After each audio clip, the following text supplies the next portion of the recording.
Every April Fool's Day, my boyfriend joined his childhood friend in the same cruel prank, pretending to propose to me. Last year, I slipped the ring onto my finger, my heart full of hope. Suddenly, the mechanism snapped tight. Pain shot through my hand and I cried out. He apologized afterward and promised that this year the proposal would be real. As such, I arrived carefully dressed, believing him. Instead, I was met with a face full of cake. He reached out gently, wiping the cream from my face as if it were nothing more than a harmless joke. However, this time, I took a step back. After 6 disappointments, I chose to walk away. So why was it that, in the end, he was the one consumed by regret?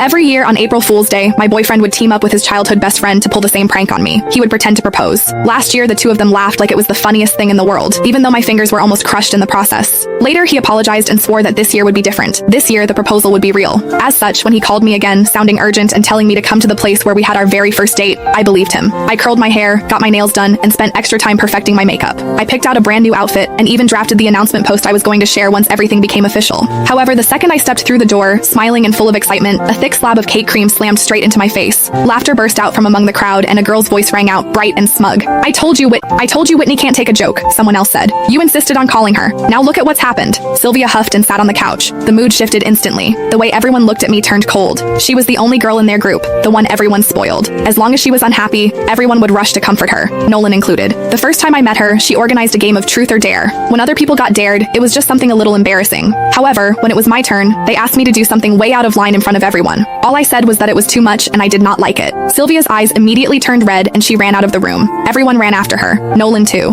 The welcome party that was supposed to be for me ended with me sitting there alone. He never said anything about it afterward, but from that day on, he never brought me to their gatherings again unless Sylvia said it was okay. Then Nolan looked at me, his brows pulled tight. Whitney, apologize to Sylvia. Before, I would have swallowed everything. I would have forced a smile, apologized, and explained myself just to fit in, just so Nolan would not look bad in front of his friends. I probably would not have even waited for him to ask. However, when even breaking up meant less to him than a single moment of Sylvia being upset, I finally understood. From the very beginning, this relationship never mattered as much to him as what he had with her. I bent down and picked up the bag and coat I had bought in order to meet his parents. As they stared, cold and judging, I said, Nolan, we're done. I mean it this time. My heels felt unsteady as I turned and walked out. As the door closed behind me, I could still hear Sylvia's light, teasing laughter drifting out from inside. Are you seriously not going after her, you hopeless romantic? Nolan let out an icy laugh. She's just throwing a tantrum. If I actually go after her, what about you? He shrugged like it was obvious. Besides, she has no one to rely on except me. She's way easier to deal with than you. My heart felt like it had been split open. His words cut through me like a knife, slicing into wounds that had never fully healed. 6 years ago, right there, Nolan had confessed to me. He told me I was the one he wanted for the rest of his life. Truth be told, it had not been easy for him to win me over.